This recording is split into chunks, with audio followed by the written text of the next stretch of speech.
मुंगेर में राष्ट्रीय मत्स्य पालक दिवस के अवसर पर मदुरई तमिलनाडु के फिशर्स समर मीट 2024 कार्यक्रम के तहत मुंगेर प्रमंडल के प्रगतिशील मत्स्य पालकों का एक दिवसीय कार्यशाला का आयोजन किया गया, जिसमें केंद्रीय मंत्री मत्स्य पालन, पशुपालन एवं डेयरी भारत सरकार राजीव रंजन सिंह उर्फ ललन सिंह ने मत्स्य कृषकों से संवाद किया। वहीं दूसरी ओर मछुआरा समुदाय इससे नाखुश नजर आए। मछुआरा समुदाय के लोगों ने कहा कि सरकार के इन योजनाओं का मछुआरा समुदाय के लोगों का लाभ नहीं मिल रहा है।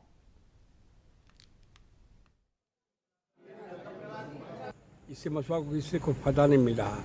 अब रहा जहाँ के मछुआ को सरकारी तालाब देता है, उस तालाब को जिन्होंने उधार हो या मान लीजिए किसी तरह का अनुदान हो मिलता है, मगर दूसरे कायदे से अब कहीं सूख गया, उसके लिए न पंपिंग सेट है, न कोई बोरिंग है, कुछ नहीं है। मछली छोड़ते हैं, मर जाता है। देखिए, आज का जो कार्यक्रम है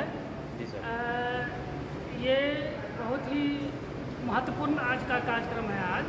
और मत्स्य संपदा योजना, प्रधानमंत्री मत्स्य संपदा योजना के तहत आज मदुरई में, मद्रास के मदुरई में ये कार्यक्रम का आयोजन हुआ है। और जैसा कि हमारे किसान भाई जानते हैं कि 10 जुलाई को हर एक साल राष्ट्रीय मत्स्य पालक दिवस के रूप में मनाया जाता है। उसी के अवसर पर 12 तारीख को आज जो है फिशरीज समर मीट करके जो है आज ऑर्गेनाइज हो गया हुआ।